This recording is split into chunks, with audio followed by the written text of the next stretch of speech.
Today, I'm excited to be joined by two of the IT leaders from SCL Health in Colorado, Craig Richardville and Steven Michaels. Good morning, gentlemen, and welcome to the show. Hey, good morning, Bill. Thank you. Good morning, Bill. Thank you. So, Craig, people are familiar with you. You've been around. You've been on the show before, but you've made a transition to SCL.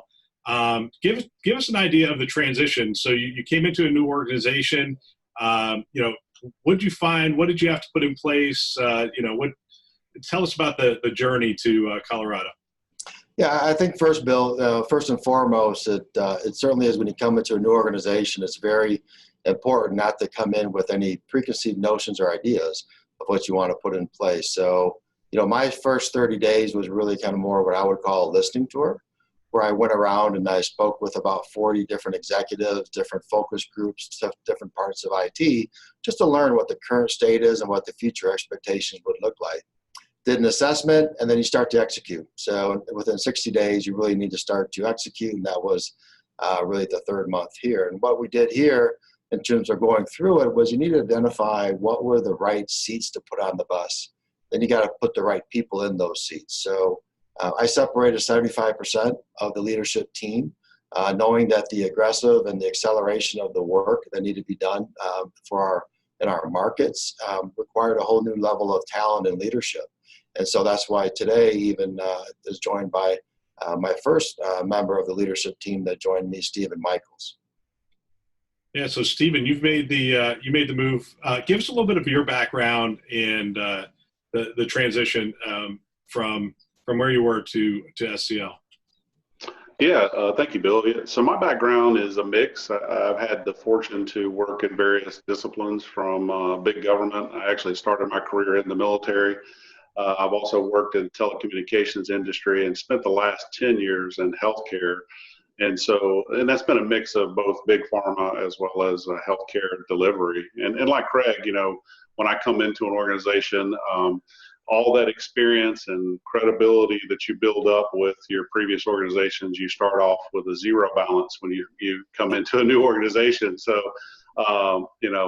my first 90 days here has been a lot of getting to know the people, the organization and stuff like that. And, hopefully my background will help me kind of guide us to the success that we need to be. But like Craig, it's a lot of learning in the beginning. So, Steven, are you conflicted? You have a Villanova over your right shoulder. You have Notre Dame over your left shoulder. Is that your background, or is that kids, or what is that? Well, that's my background, actually. So I actually got my undergraduate degree from a university that you probably never heard of, although I'm very proud to be a Campbell University Camel. I always joke about the fact that we're the only university in the world with a fighting camel as a mascot. So that's the one piece in the center back here. I did some postgraduate work at both Notre Dame and Villanova, getting Six Sigma and executive leadership certification. And so I've got a friend of mine that kind of jokes. He's like, you've got to be the only non-Catholic to go to both of those schools, And I was like, well, maybe that's true, but yeah, or a huge basketball fan. So Craig, you go into a new organization, you do the listening tour.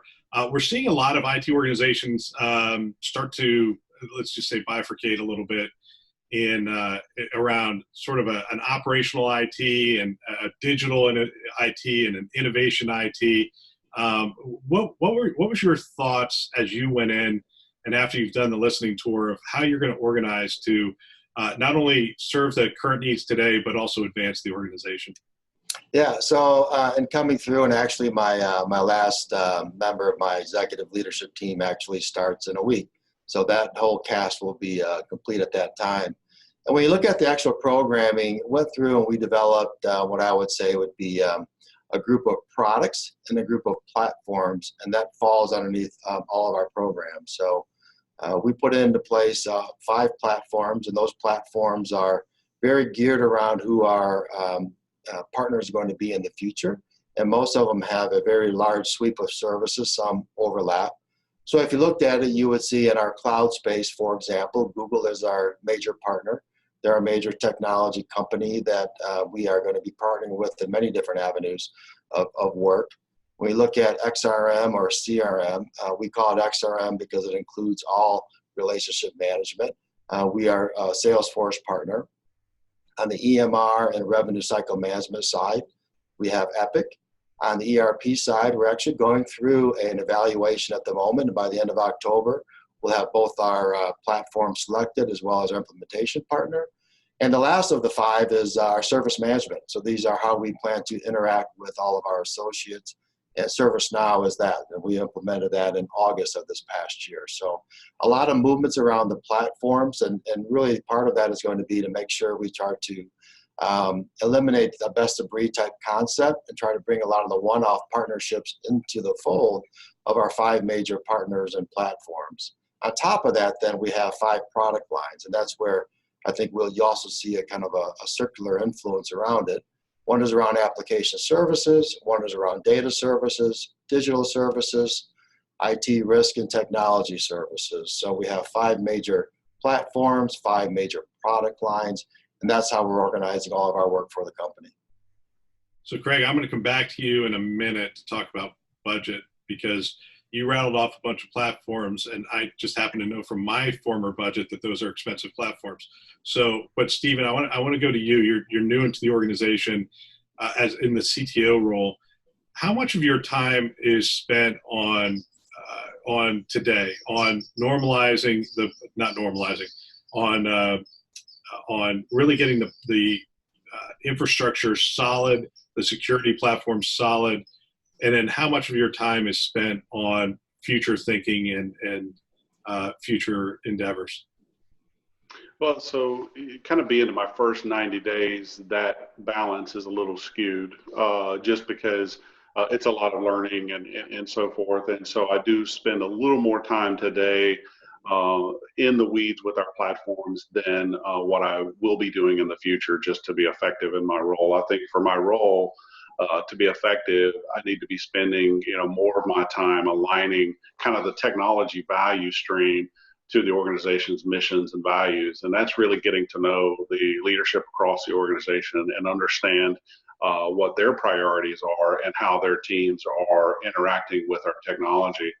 I can tell you that even doing that sometimes will require me to get into the weeds because I was just at one of our hospital locations last week and just kind of looking at how specifically at the end of that value stream, when someone is actually touching the technology and putting it into action, how that can be different than how we may envision it further up the line. And so really, I think for me to be effective to the organization, it's really going to be that whole mission and value alignment to the organization from technology. My goal for the rest of that, so kind of running the day-to-day, is that we institute enough of a resiliency design and plan around that to where that's just kind of that's us tying our shoestrings and making sure that they're good and tight before we start playing. That stuff should just happen and should work and shouldn't be a distraction. But it is a challenge for every CTO out there because it's pretty easy to get bogged down, especially if things are not like they should be. Yeah, the CTO role is interesting to me because you have to be able to go very deep, and then you also have to keep an eye on the horizon.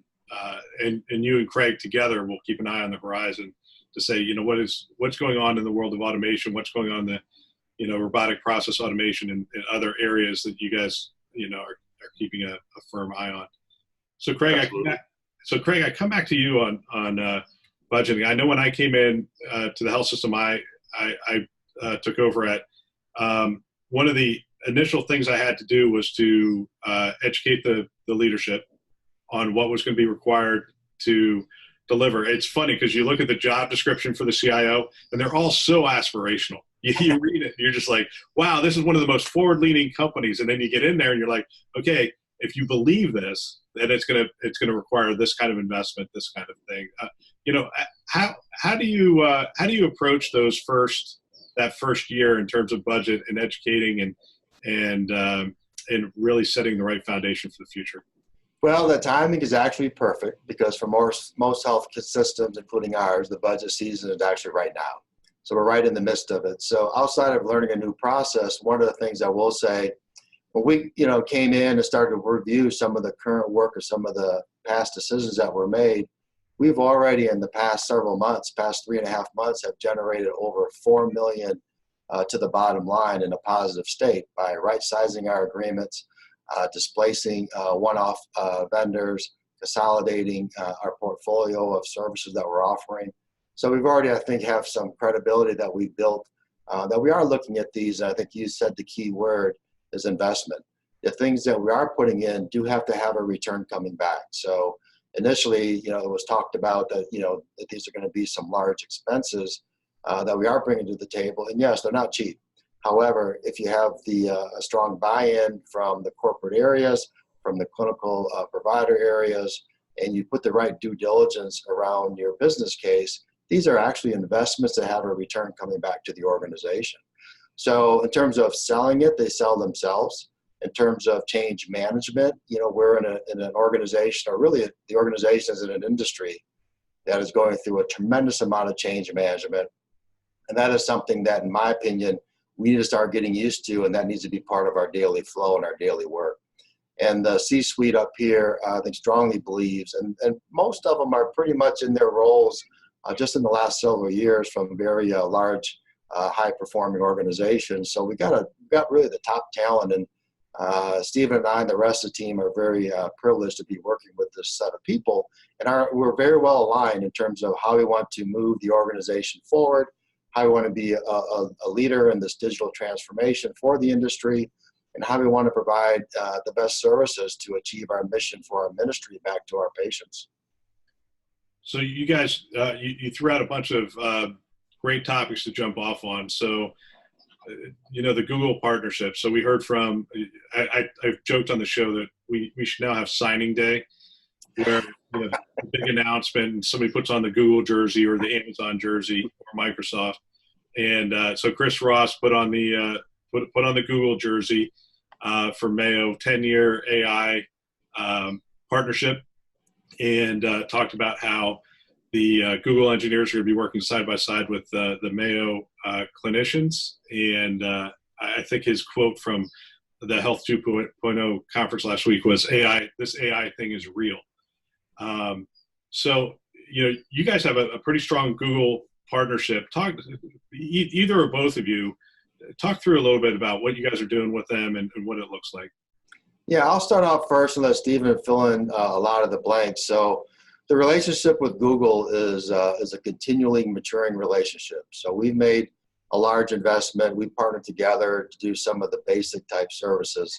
So things like G Suite to replace Microsoft Office. We're in the process of going down a road of Google Voice for Business to replace our Cisco Call Manager. And all of them have multi-million-dollar returns to successfully start moving ourselves down there. We also signed a very large GCP agreement with them to allow us to be able to take advantage of cloud services.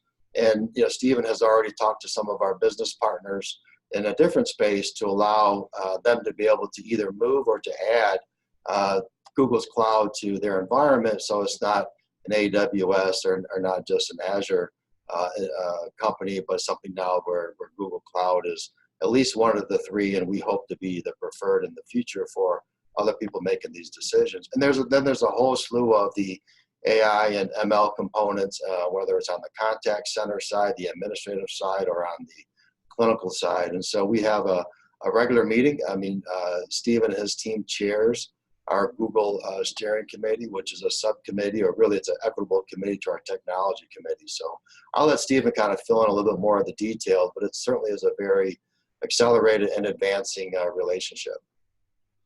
Yeah. The one thing I would add is that, when you go down the path of Google, and Craig and I had this discussion before I actually joined SCL, is, once I heard that was kind of the direction that was going, I understood, that the culture change will be the most significant. And you really have to be not just forward thinking to kind of go down the path, particularly in, like, you think of something like G Suite, where you're changing the day-to-day tools that associates have been using for 20 plus years. And but when you look at things through the lens of the Google developers, and you see that their design around certain things are extremely collaborative, And really, like, we've had discussions around how certain platforms like SharePoint and others really get kind of replaced by the holistic product. And so you just have to, kind of beat that drum and let your associates find their way. So it is a little bit of a bumpy road. But SCL, particularly in technology, we're trying to be forward thinking. I kind of chuckled earlier when I realized that Craig has his desk phone sitting on the cabinet behind him, and yeah, and the reason for that is that he doesn't have a desk phone, and so it's not that our telephony team is bad at phone placement and put it way up there on the corner. But we don't. Many of us don't have desk phones. We've moved to a more hybrid, SIP solution like Google Voice for Business, and it just allows us to be a lot more mobile and so forth. And I think as far as the AI platforms, I mean, there's without question, from a natural language perspective, their use of TensorFlow and stuff like that, Google's definitely an industry leader, and we want to align ourselves to someone like that. And there's just, the abilities to use that investment that Google has made is pretty amazing. So I'm fascinated by the phone. I mean, clearly there's a lot of ways to go off of that conversation. So the Cisco solution has proven to be a way too expensive solution to scale. That was the case for us. It was a very hard telephony solution to get across the board, including into our call centers. With that being said, we found the cloud solutions, I'm going back 6 years, we found the cloud solutions couldn't cover all the use cases that you had in a hospital setting. Do you guys have sort of a hybrid approach there? I guess, Steven, that's a question for you. Sure, yeah, absolutely. And you're spot on. Like Google will tell you, as well as Microsoft, if you wanted to talk about their Teams voice or Skype for business voice solutions, they'll tell you that when it comes to a complicated environment like a contact center, for example, they're not the solution for that, right? So you think of all the features and functionality that comes with building out a robust contact center, they're not really ready for that. And honestly, when I've talked to some of the folks at Microsoft, for example, they'll tell you that they're not necessarily interested in getting into that deep business. And from my perspective, if I was them, I wouldn't want to either, frankly, because the phone call interaction with businesses is something that's going to die off. Like folks like the three of us on this call, we would probably spend a lot more time trying to interact with a business virtually than ever picking up the phone and calling, right? Like I'll search your website, I'll try to chat with people, I'll do all these things really to avoid making a phone call. And so, knowing that that's kind of where technology is going, that fewer and fewer people are eager to pick up the phone and actually place a phone call, then these cloud solutions are not necessarily poised to do a lot of development, specifically around Google and Microsoft. But there are players in the space, like an InContact or a Genesys, for example, that can complement some of your existing Cisco infrastructure and give us the ability to get robust tools and so forth. And the most recent announcement from Google, where you're able to kind of route your data through the Google platform and how it interconnects with your existing platforms like Cisco is the area that we're looking into to be able to kind of have the best of both worlds, if that makes sense. And, Bill, if I could just jump in just for a minute, I think Steven touched on a very important point that might be overlooked, and really, it is the term contact center. It's no longer a call center. And we did some changes recently with ServiceNow and went up with our a major upgrade within the Epic environment a week and a half ago or so. And what we saw was a total shift of the number of incidents that were reported in terms of how they were reported. So 80% of all incidents reported were reported via online, utilizing that as a contact versus having a phone call come in. And so we had people, 8 people sitting around waiting for 5 calls an hour to come in via the phone versus the incident piece. And then what we saw is what we're learning is the actual AI feature within ServiceNow in this case will actually start to build based upon all those different incidents and how they're reporting. And so in the future, they'll be able to, and we're talking just a couple months away, when they actually start to key in their problem, it'll start to solve it for them because it will have a database of knowledge built enough. And we'll take that artificial intelligence and bring that back, which won't have a reported incident at all anymore. It'll be self-serve. So we'll see ourselves in a short period of time. And when we look at things that with Google and some of the partners that Steven mentioned, that's going to be very similar of how we plan on delivering that service back out to our patients. So much of the work that the patients will do will be initiated via the voice and or online with very little human interaction. So we'll be building up what I would call like the digital workforce. So Craig, that's a good transition. You know, we've gone from patient to consumer to person, people, and people-centered design around IT.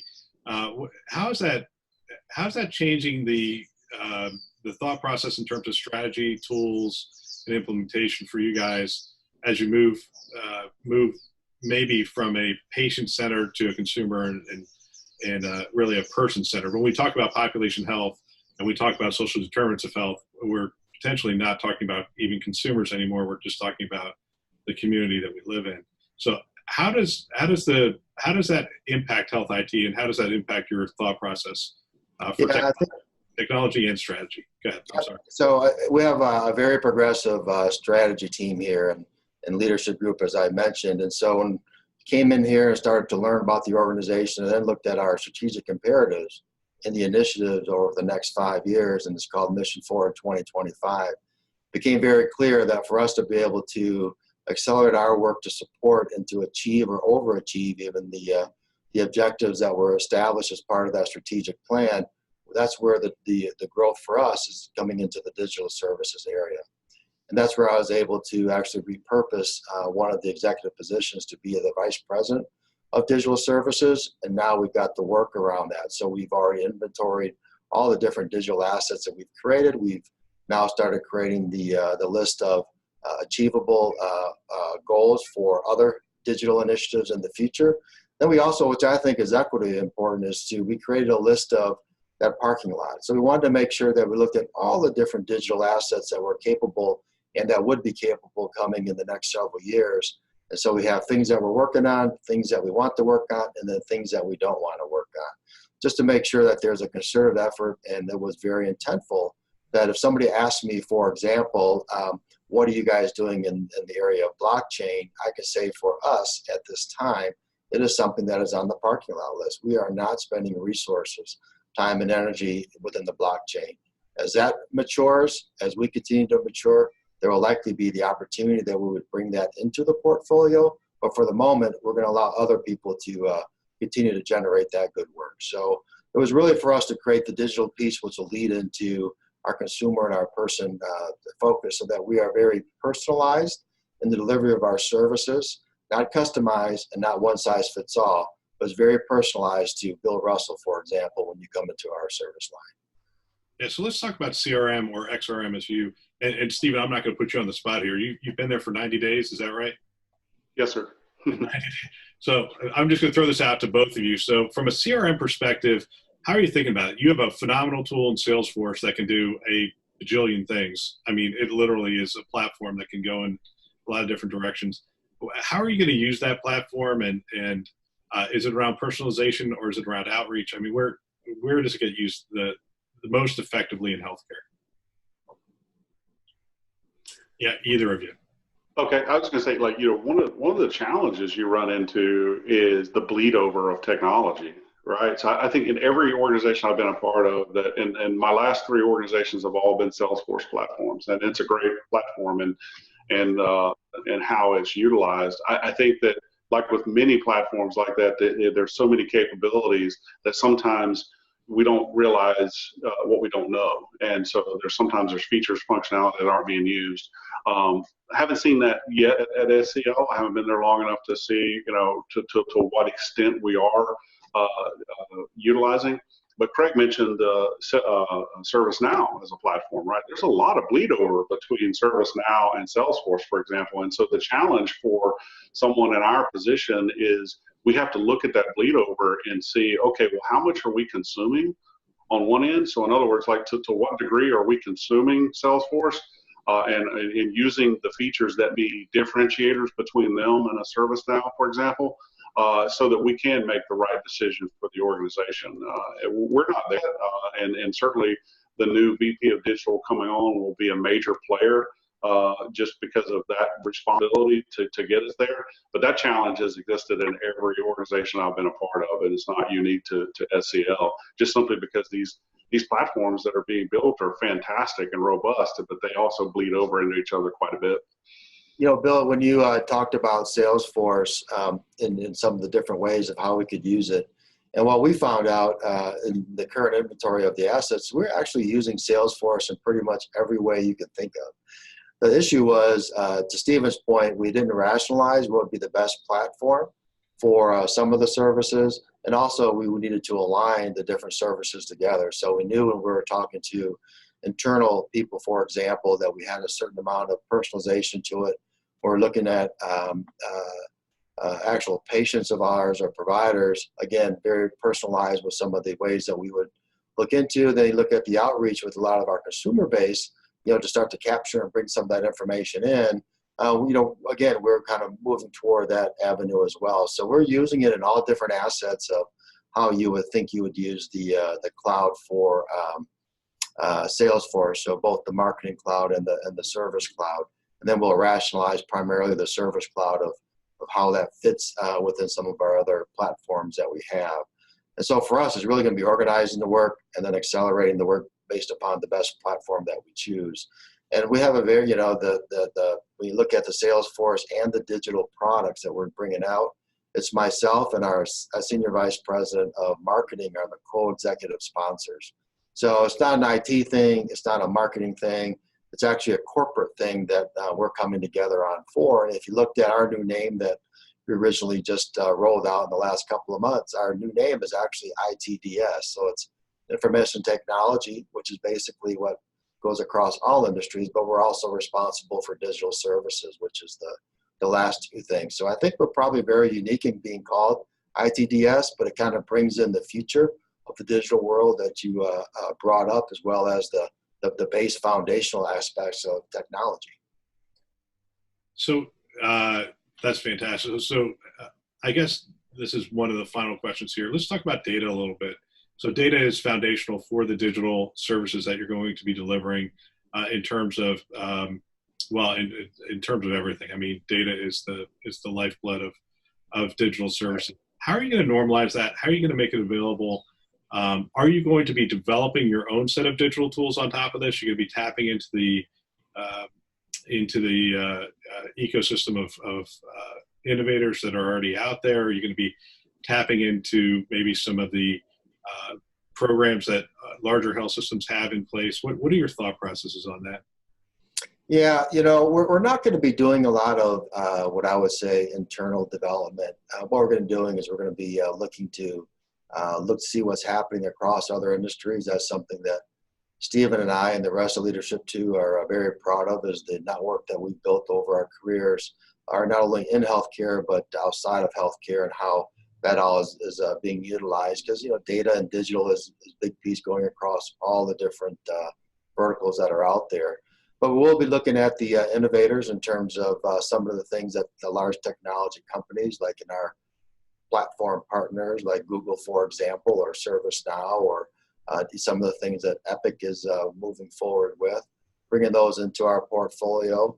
And what we want to do is make sure that it aligns quickly with our 2025, and that we are, in my terms, going to be a leader within the change transformation. We're the right size company to really make some changes moving forward. Data is foundational to our work. Data needs to be moved quickly in terms of put in the hands of those who will actually make decisions based upon the data, whether it's an individual provider or whether it's an executive that's providing some direction for the whole company. So that becomes another product that we're delivering, and our data services steering committee will be leading that charge. And the way that we're looking at it is we are actually looking at bringing all different kinds of data interchanges in and outside of the organization, all within a single platform and a single services, for us to provide that back out to our customer base. Absolutely. Last question. Best thing about moving to Colorado? Steven, have you moved to Colorado yet, Steven? Yes, I actually have. And, my background being from North Carolina, it's going to get me in a lot of trouble, but I'm going to be honest with you, Bill. Probably the best thing about moving to Colorado has been the barbecue. They've got some really good, which I know that's blasphemous for me to say, being from North Carolina, but I'll tell you, man, there's some great food out there. But of course, everybody's going to talk about, the beautiful sky and the weather and all that's amazing. But probably the one that's been most surprising has been the food, that's for sure. Yeah, and more days of sunshine than any other city in the country is what they say. And just out of curiosity, you came from North Carolina. You have Villanova, Notre Dame over your shoulder. What's your college basketball team? Yes, that's a great question, Bill. So being from North Carolina, you have to make a choice at a young age as to which basketball team you're going to pull for. I was with Tar Heel. I've definitely, I was like 9 years old when Michael Jordan and Dean Smith and James Worthy, who was from my hometown, actually won the national championship. So definitely a Tar Heel when it comes to basketball. And it's extremely hard to watch the Tar Heels play Villanova or any of the other schools I'm affiliated with because I'm still a Tar Heel at heart. So I get this picture of your father taking you aside and sitting you down and going, it's time to decide. You're 9 years old. Is it Duke? Is it UNC? Is it NC State? Where are you going? So. Yeah, he didn't give me much of a choice. It definitely wasn't going to be Duke in his mind. That's for sure. Craig, what about you? Best thing about moving to Colorado? Well, I will have to default to the weather. The lack of humidity is amazing. The summer has just been physically one of the best summers out there. I don't think I've had one bead of sweat come down my head. So it's beautiful. And then every day, coming into the office or going home or just going out casually, the backdrop of the Rocky Mountains are absolutely gorgeous. It's just, it's just like kind of having a mural, on your wall. And I still even see some whitecaps, throughout the whole summer, which was kind of nice to see when you're kind of gazing up there. It's like, how can that be? So it's actually both of those to me have been just a very great place to live. And when you grow up on the east side, I'm from Michigan and then down to North Carolina, you don't spend a lot of time, at least I have not spent a lot of time on the western side of the United States, but everything on the side of the other side of the Mississippi for sure. So I'm really looking forward to exploring, with short little sprints to different parts of the West, which is just a beautiful part of the country as well. Well, Craig, you've lived a charmed life because Michigan is one of the most beautiful states on either side, surrounded by water. And North Carolina, I mean, you have mountains all the way down to the ocean. I mean, you can really cover the entire landscape in North Carolina. And I think the hardest thing, so I'm on the West Coast now too, the hardest thing for me to get used to is mountains without trees on it. Yeah. I mean, people don't get when you drive through the Appalachians and that kind of stuff, you don't get as many great views because there's trees as opposed to here. If you're on the top of a mountain, you can see for miles, but it's rocky. So that's the name. Exactly. Well, great conversation. I will have to check back with you guys, next year. I'd love to hear how things are progressing. Just getting started out there, some exciting things going on. So thanks for coming on the show. I appreciate it. Any way people can keep track or follow you guys? Yeah, I mean, you can see ourselves on LinkedIn and our progression, but any type of industry-leading communications and conferences, you'll continue to see us project ourselves more and more out there on the forefront. I do want to thank you, Bill, though, because you're really a big asset to the industry. You take a very generic and neutral approach and objective approach to bringing things out to the rest of us that are trying to execute some work. So I appreciate all your talent and being able to pull in a lot of the different people that you have over the years. I appreciate that. And Steven, thanks for joining us as well. I appreciate it. We're going to keep trying this format of having not only the CIOs on, but other people from within their organization to maybe have a little deeper conversation. So I appreciate your perspective. Even though I'm a UNC fan, I appreciate you being on the show. Yes, sir. Sounds great. Thank you for having me. All right. Go Heels. Exactly. Please come back every Friday for more great interviews with influencers. And don't forget, every Tuesday we take a look at the news, which is impacting health IT. This show is a production of This Week in Health IT. For more great content, Check out our website, thisweekhealth.com, YouTube channel, thisweekhealth.com. Click on the YouTube link. Thanks for listening. That's all for now.